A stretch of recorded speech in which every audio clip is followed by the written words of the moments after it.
All right, it is recording. Let me know when if you guys can see the slides. You guys see them? All right. Yes. Let me change Zoom stuff. All right. So, 3D printing is what we're gonna be covering, and for the rookies that are still in the call, like, if you find some of this stuff a little bit like alienating, it's because like some of this is targeted towards veterans, 3D printing, but we'll basically be going over how you would go about converting, like what Neil asked, basically converting CAD to a 3D printed. And so let's get started. Um, Basically, just a little review in case you've forgotten from our materials workshop. But basically, the printers we have at our school and the most common printers that you can like buy for consumer stuff, they're FDM, which stands for fused deposition modeling. Fancy words of saying basically all you do is you take some plastic, you melt it, and you make layers and layers and layers of it. Um, and that's basically what the process is called when you go in when you take a CAD model is slicing, because what you're doing is you're taking a 3D model, like in this case, the figure there, and you're slicing it into layers and layers and layers, and then you're making each layer one at a time. In If you remember in CAD when you make a sketch, it's kind of like an extrusion where you have a single layer, but that's your sketch, and then you stack a bunch of them on top of each other to create a shape. Um, and basically, when you do the slicing, there's a lot of settings that you can play around with in terms of how each layer is printed, like the speed, how much plastic do you have there, in which pattern is the plastic done. And that can allow you to do all sorts of things, such as if you look at the GIF, right? The inside is hollow, but the outside is the actual shape and the patterns you're using, stuff like that. So there's some terminology with slicing. So we'll get into that. So basically, the first one is layer height. And it's what it sounds like. It's basically how tall is each of the layers that you're slicing a 3D print into. And so you see this first picture here on the top right. That's basically an example of what different layer heights look like. So they're printing like some form of a vase, all right? And it starts with like 1 millimeter layer height, which is actually pretty tall, and you can see like each of those little lines that are sticking out, they're super like thick, but the print quality isn't that great, right? And then you go to 0.6 millimeter layer height. And you don't need to like memorize these numbers. So like don't worry about the actual numbers, just remember how they're different from each other. And it looks like a much better shape, but you can still see those lines there a little bit. And if you're on like on a small screen, might be hard to see, but you can look at the presentation later. And then you get to 0.3 millimeter layer height, and it looks a lot more crisp, but you can still kind of see some of those lines. And then you go to the very like extreme end of quality, where it's 0.08 millimeter layer height, and it's really, really nice quality. And the bottom pictures are zoomed in, so you can kind of see that difference more. If you also notice on the picture, it says like the amount of time it took to do those prints. And so that's one of those trade-offs where, yes, you're getting a lot of really great quality, but that print's taking 2 hours to do for just a small vase, right? Versus this print here that looks all right is taking 15 minutes. So that's one of the trade-offs that comes with layer height. The second term is walls. And basically, if you guys remember from the previous GIF, let's go back. The previous GIF, you see how the inside is hollow and there's this like outside perimeter that's always there in each layer. That's basically what the walls are. Um, and so they are the perimeter of the model and they are solid. That means there's nothing hollow inside them. And so you can change like how many walls there are and how big the walls are to basically figure out how strong or weak your part is. And then you can see in this bottom picture here, the bottom left picture, there's 2 walls in the first picture and then 3, 4, and 5. And you can see how the perimeter becomes thicker. Um, and then there's another term called bottom and top layers. It's basically like walls, except for the top and the bottom of your 3D print. So going back to that GIF over here, it's hollow, hollow, hollow until you get to the very top of the head, and then it's like complete solid, and that's basically what a top layer is. So let the GIF finish up, and you'll see when it gets near the top, it's fully filled. And so that's what it is. It's basically like a wall, but for the top and the bottom. And let's go into some more terminology. So then we have infill. Infill is the stuff that's on the inside, right? And it's generally a percentage of how much of the inside is hollow or filled. You see this top right picture here, it's a honeycomb, and you can see 10%, you can see a lot of empty space, 30% is a little bit more dense, and then 50% is even denser. Um, and then supports. So what a support is basically when you're 3D printing, right? You're going layer by layer by layer. And so if your part has an overhang, basically anything that's not like that like extends out, like if you go to a balcony, right? If you're trying to print an apartment in your like a small version of an apartment, right? There's a balcony, it extends past the bottom. And so if you look at this dog over here on the bottom left, right? The nose of the dog, it like sticks out. And so if you try to print that in air, the plastic would just fall down. So you need some form of a base to print that on. And so that's what the white and the like the orange lines here are. That's support material. All you're doing is you're supporting the print. Arno, do you have a question? For the dog, isn't like everything except the paws above the ground? So you Yeah, yeah, you yeah, just yeah, yeah. So, but the okay. nose is like the biggest example. But yeah, the body as well. Like you can see, like if you try to print that in midair, it wouldn't stay there. So you need support for it. So yeah, it's like almost in the entire shape at the bottom, except like the legs. Um, and then we have the final thing called horizontal expansion, which basically it's if you're familiar with in CAM when we add like an offset, it's kind of similar to that. It's basically an offset that's being added to the actual dimensions of your part. And there's a phenomenon called elephant's foot in 3D printing. Basically, if you look at this white cube over here, if you look at the bottom, it like flares out a little bit. And the reason for that is basically when you print stuff, right? The filament's fairly hot because we have to melt it. Um, all the weight of the filament kind of like settles down and pushes the bottom out.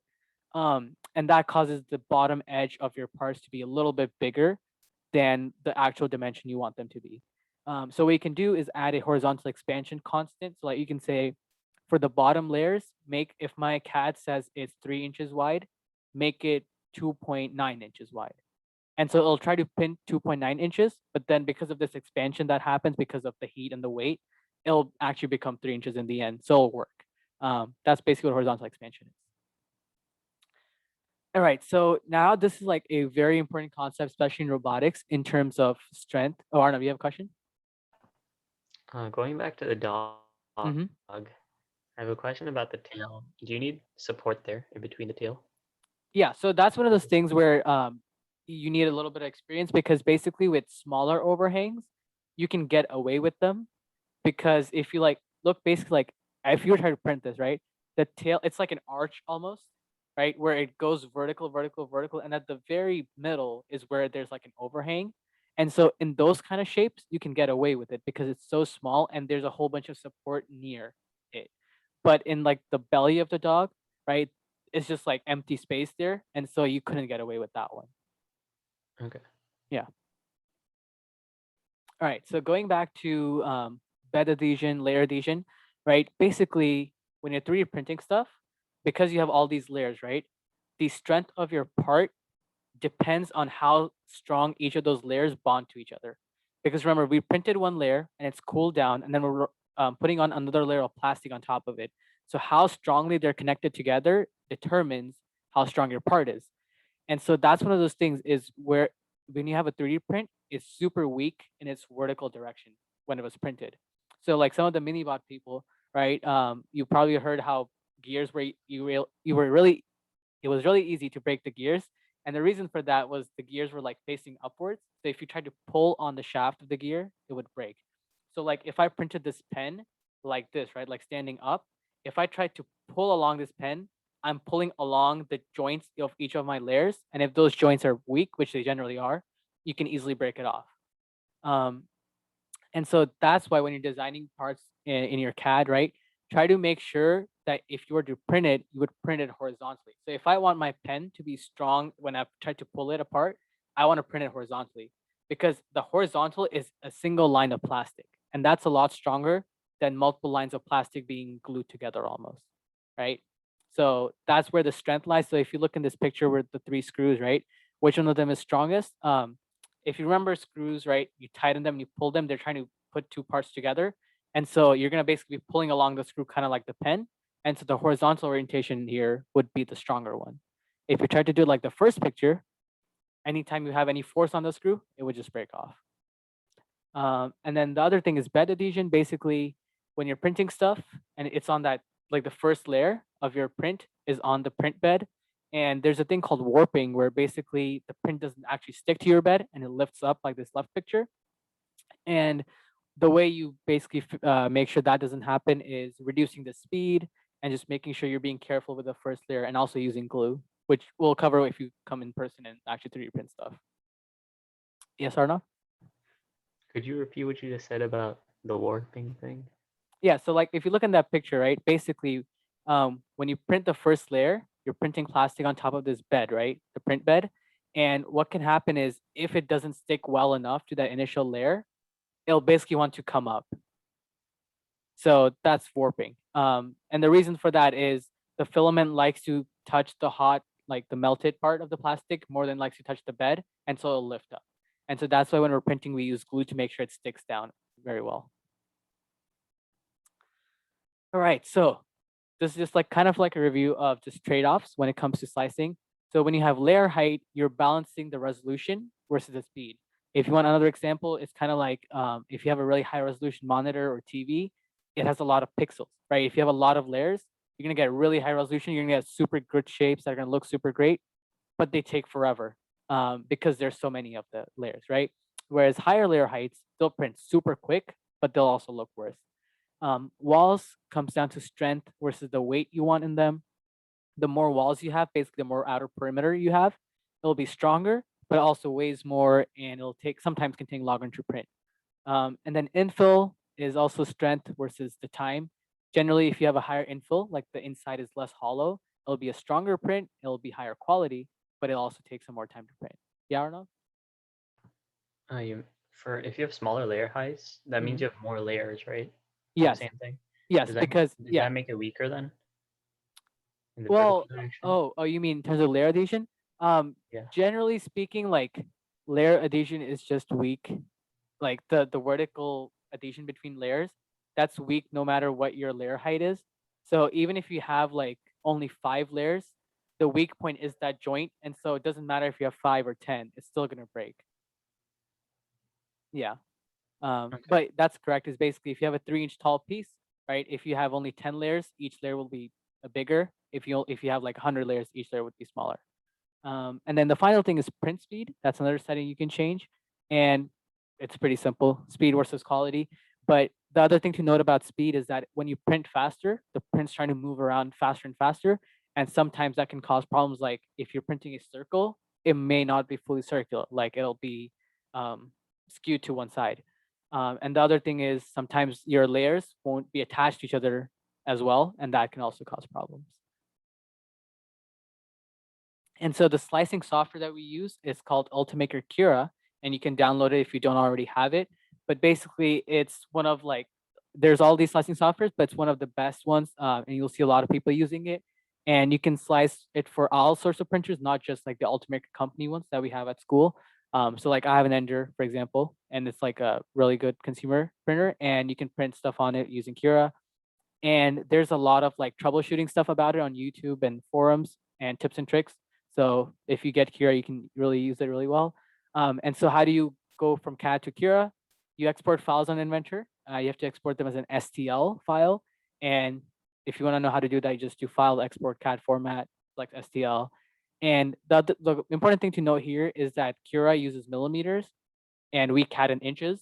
So when you export your STL, make sure you change it to millimeters. Otherwise, your part will come out like super tiny. And once you slice the file, you can basically load the printing file onto a USB, put it in the printer, and you can start printing. Yeah. So any questions on any of these slides?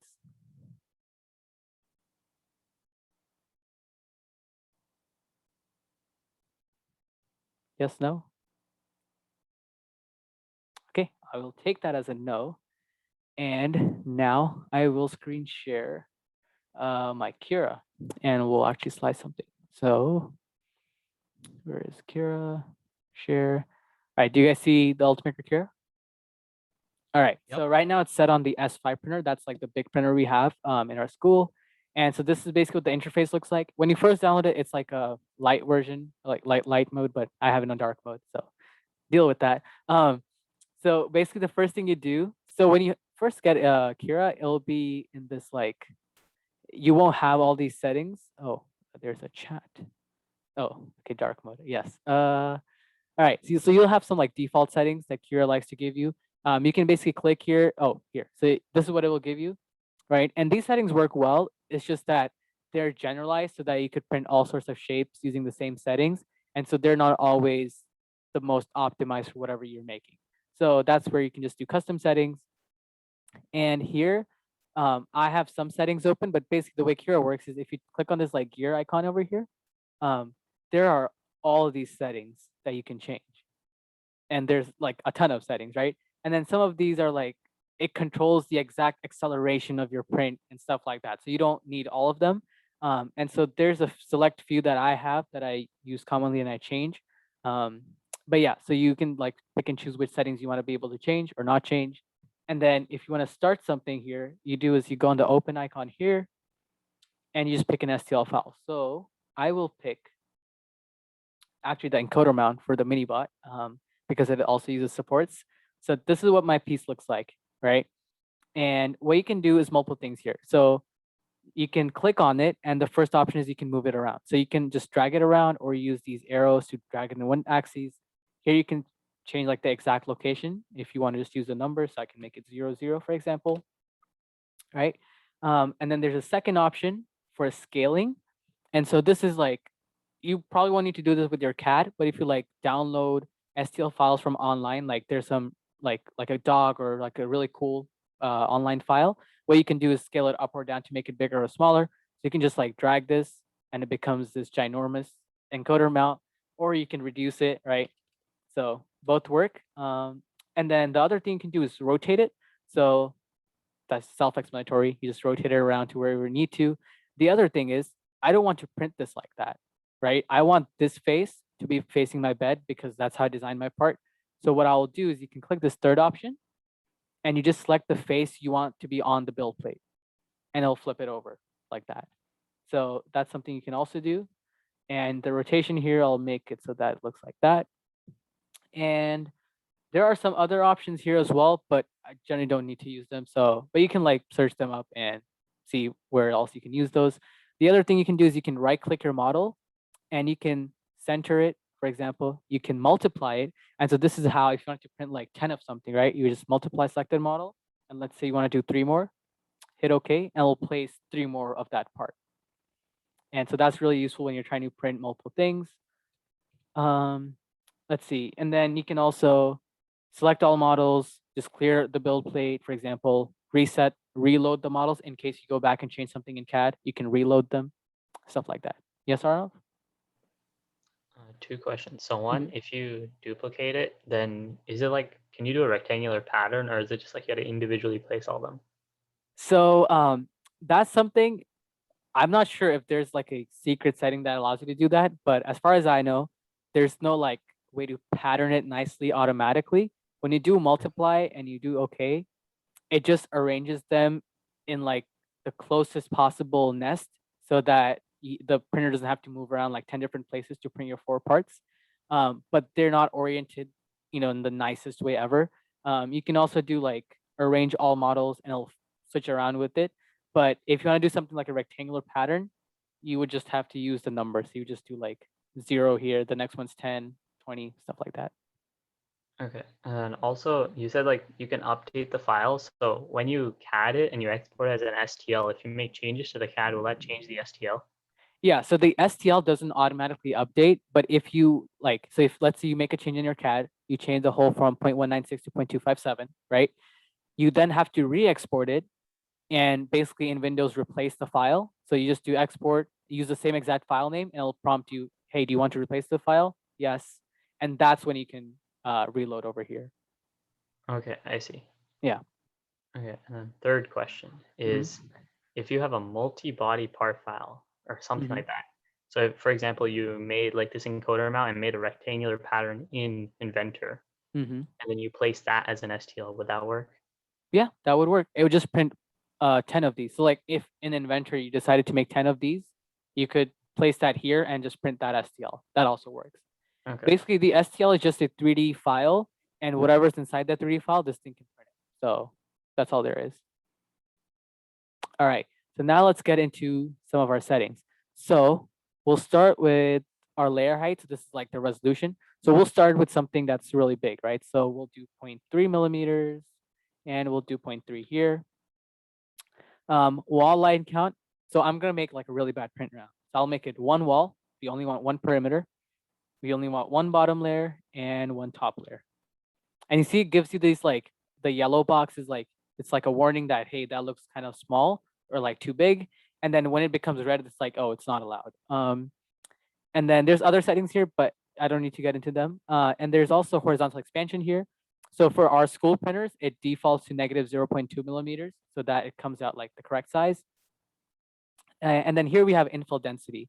So that's the percentage, right? And the other thing that I didn't mention exactly was the pattern of your infill. So you guys remember in that Thor GIF, it had like a cross pattern, right? There was like triangles. You can change that pattern here. So you can do something like grid. So it'll print out a grid, or you can do just simple lines, triangles, a cubic shape. The strongest one is like a honeycomb shape, which would be cross 3D, I think. And then gyroid is this shape that's like super fast because it prints in like the sinusoidal form. But yeah, Jacob. What pattern do you think is the best option? So I personally like to use gyroid just because it's the fastest and it's pretty strong as well. If you want the strongest pattern, that would be a honeycomb, a 3D honeycomb, because like that's the strongest shape. All right, so we'll go with gyroid for now. And there's like temperature and speed settings. I just use these numbers because they work for our minibot prints, but you don't need to remember any numbers. And then let's see what other settings are there. So generate support, right? So this is where we want to tell Cura that, and you see when you go underneath, it highlights parts in red. That's saying that, hey, this part is like really iffy because it probably won't work. So that tells you that, oh, I need support there. And so you can just do generate support. And here there's another option. So like Arnav said in that dog picture, right? Do you need support for the tail?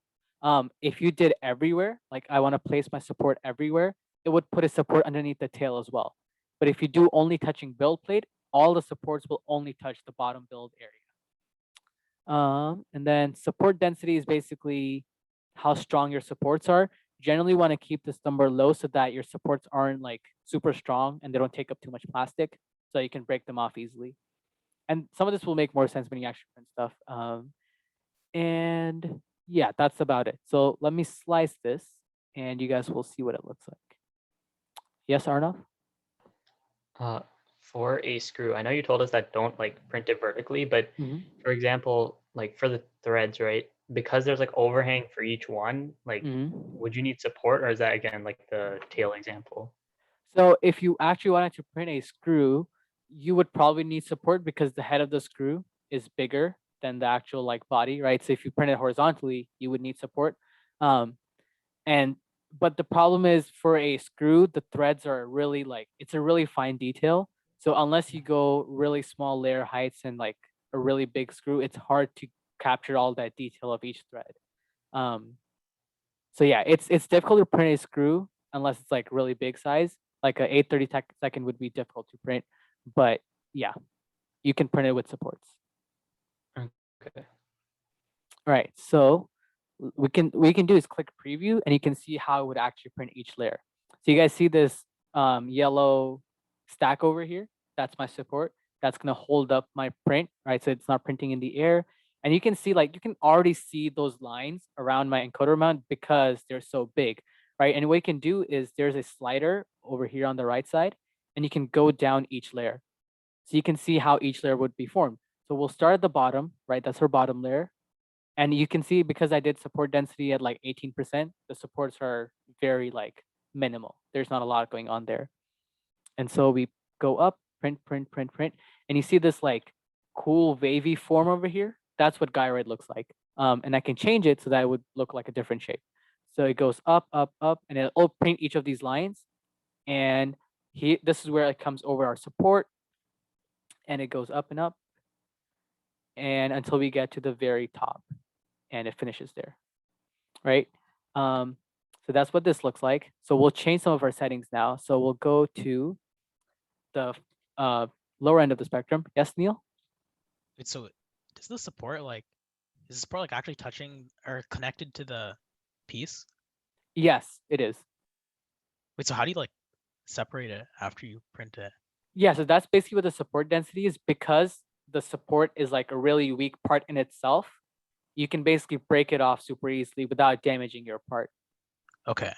Yeah, there's also another type of supports called soluble supports where it's from a different material. So like that plastic is soluble in water, so you can just take your part, dump it in water, and it'll dissolve out. So that's a sometimes cleaner way.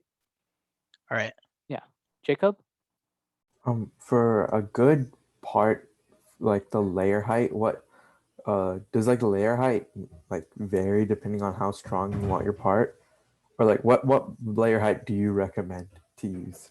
So in terms of strength, layer height isn't the biggest factor. Generally speaking, smaller layer heights so basically the normal range of layer heights would be from like 0.1 to 0.2 millimeters. In that range, you'll get decently looking parts and they'll be decently strong. When you go to the bigger end with the 0.3 millimeter sized parts, that's when they are generally a little bit weaker. And the smaller parts, you don't get that much strength out of it. Strength really comes from one, designing your part so that all of the forces will be along the horizontal part of it, and using more walls, higher infill, stuff like that. Yeah, so we have our 0.1 millimeter layer height this time.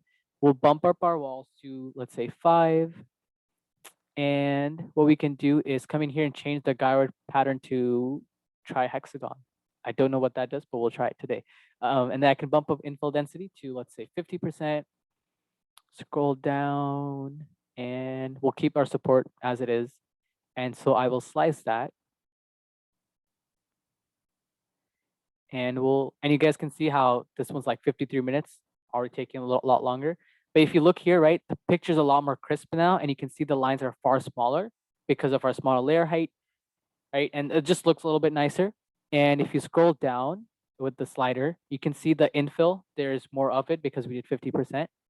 And you can see the shape has changed. So it's that like triangular shape that's there. And you can see like the outside perimeter, it's thicker because there's those like 5 walls over there.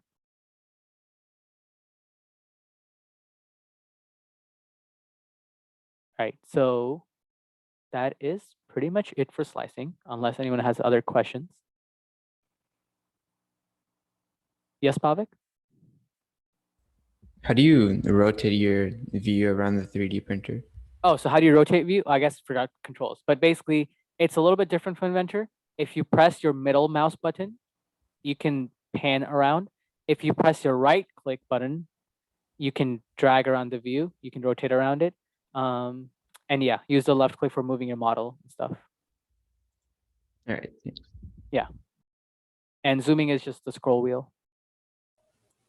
When you're using Cura, is there an option to like have like, because I know in Shintas there's like 2 different printers, so is there a way to like store those printers so all you have to do is just change the option when you're slicing? Oh, I see what you mean. So yeah, so what you can do is there's a thing called profiles. It's kind of like templates or your inventor settings, where if you come in here, you click on the profile, right? These are the default files from Cura: fine, normal, fast, extra fine, whatever. What you can do is, from my current settings, if you do create profile, it will take all the settings you have and save them. So what I can do is call this encoder mount settings, right? Or if it's like more general part, I can do something like high quality settings, right? And you just save that, and next time that you're on this printer, you can just use these settings. So you just scroll down here and you click on those settings and you just use them. So And like you just, you can have multiple, you can have like 3 different profiles for like 3 different printers or something? yes, yeah, it's specific to the printer, but you just need to do that once and it will be saved for each printer. Yes, Arnav? This is kind of going off topic a bit, but which of these settings are like Cura specific? Like, are there any Cura specific settings? What do you mean Cura specific settings? Like, it wouldn't work on other, like, I guess 3D printers. Okay. So Cura is the name of the actual slicing software we're using here. The printers we use in our shop, They're the Ultimaker S5, that's the bigger ones, and Ultimaker 3s.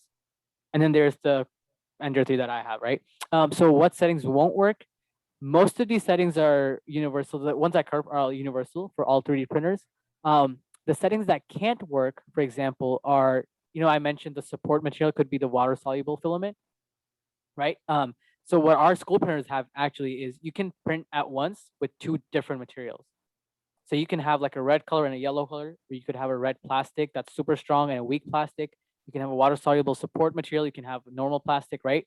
And so this setting, right, what I could do is change to extruder 2. That just means which nozzle is the filament coming out of, and I'll have a different material. But that's something that not all printers have. So like my printer, there's no a second extruder. So I can't do that, right? So that's the only specific thing.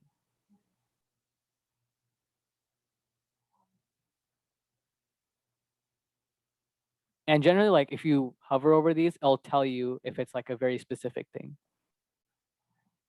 Okay.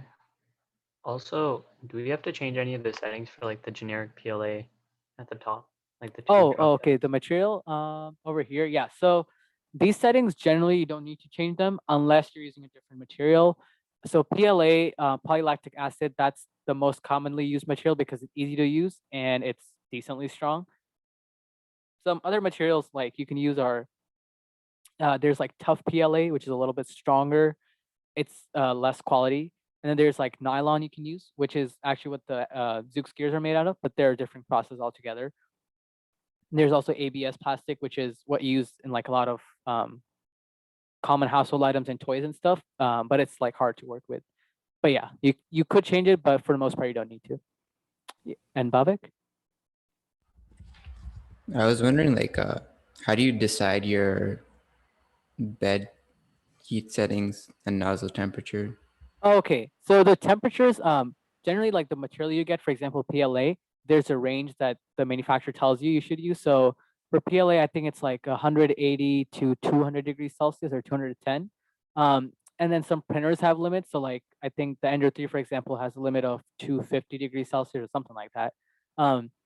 But generally, if you have a hotter nozzle, basically the material that's coming out, it'll stay hotter for longer, right? So what you could use that for is really like delicate parts. But the problem with it is it doesn't cool down fast enough. And so if you're trying to go fast, the printed filament will still be hot and it can still change shape. So if you want to go fast, you can't go super hot. That's the general thing.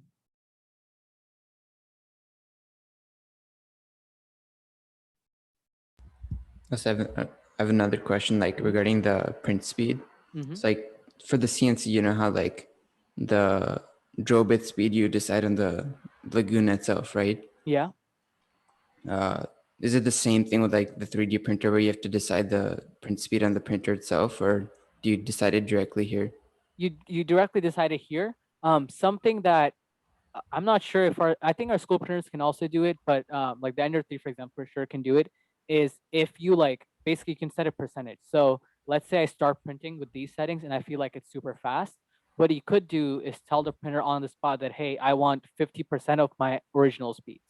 But you can't like decide the speed on the machine itself. You do have to decide them here. Okay. Yeah. And But like, yeah, if you're worried about like going too fast or slow, Cura gives you a default speed and that's like a safe speed. And you can generally go plus or minus 10 millimeters per second and it won't hurt the machine at all. also, I was wondering, like, how would you do dual color prints on the school printers? So if you want to do dual colored prints, depending on where you want the colors, you can't like, I don't think you can. There might be like a way online. I haven't searched it up, but it's not easy to just like say, I want this half of it in red and this half of it in white. Something you can do is get to, let's say, the middle over here, like vertically get to the middle, stop my print and just change or just tell the slicer to use red. But I personally haven't done a lot of like multicolored parts and stuff. So you would have to search it up online. Wait, so would you make 2 separate parts and then print it with an offset, or would you stop the print with the same part? Yeah, you would have the same part, but you just stop the print in the middle and just change out colors if you only have one extruder. Okay, got Yeah. it. There is a chat. Is the ultimate yes. So this is something when you get your like if you get an Ender 3, for example, basically you need to make sure the bed is like level compared to the nozzle. And you have to do that manually. The Ultimaker, the school printers, they do it automatically, so you don't need to worry about that. But that's like if you get your own printer, so don't worry about it. Yes, George? This is more like a technical thing, but like, what's the easiest way to like take out like the piece you've 3D printed without damaging it? Okay, so again, this is something that you guys can do more in person, but when you print it and you put like some glue on the bottom, sometimes the parts get stuck, especially if they have a really large surface area. So the way to take it out, if you have a flexible bed, like the printer bed is like flexible, you can just flex it, or there's like a scraping tool you can use. For the school printers, they have a glass bed. So what you can do is you can remove the glass bed out, put it on a table, and just like use the scraper to just take the part out. There's really not much else you can do. It's just scrape it out, and unless your printer doesn't level correctly or you're using some really weird settings. And generally, like if you let it cool down, that also helps. It makes it easier to take it out.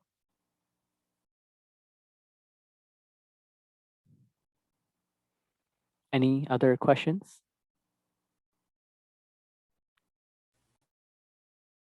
Wait, I have a question actually. Mm-hmm. So when deciding between printers for like school, like is it like whatever's available, you just slice according to that? Yeah, generally, whatever's available.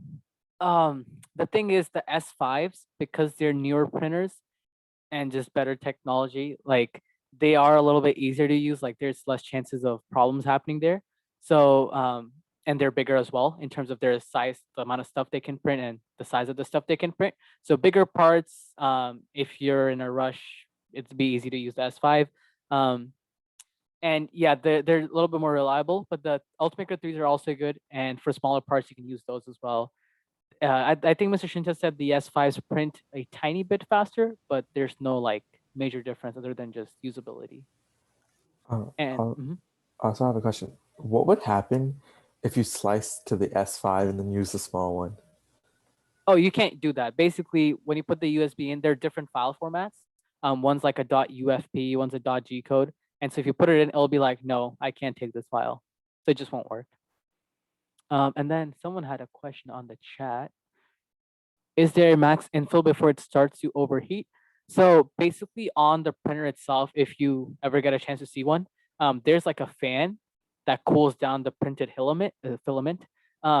So it can't overheat unless you come in here and just say like, let's go to 400 degrees Celsius and like melt everything in within an arm's reach. So unless you go crazy settings, nothing overheats.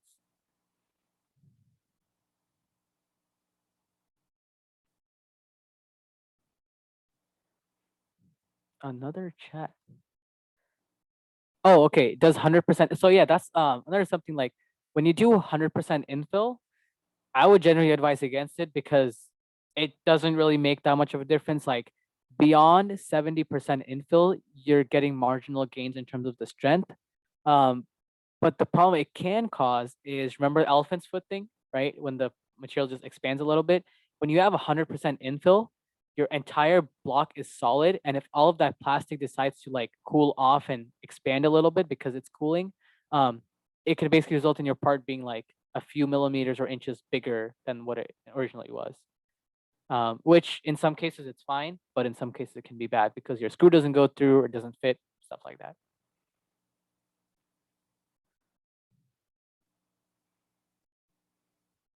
Any other questions?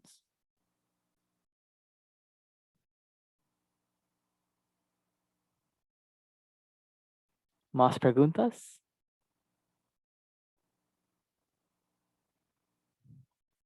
Well, if you guys do not have any other questions, that should be it. If you guys are slicing for R&D project, and the other thing was like for R&D projects, even if you're doing a machining thing like telescoping or whatever, you can still 3D print like small parts and gussets that you might need for it. So yeah, it's like open to everyone. And you can also like, you can ask Mr. Shinta, and you can, if you have like something personally you want to print, like a like I printed a mount for my eraser a while back, right? It's like 3D printed holder thing. So you can print personal stuff. Just ask and make sure it's not like 10 pounds of plastic that you're using for like one print. But other than that, it's cool and you can do cool stuff with it. What is the use of that eraser holder? It is to facilitate a better grip on the eraser while working and prevents the erasers inside from getting dirty. All right, I'll stop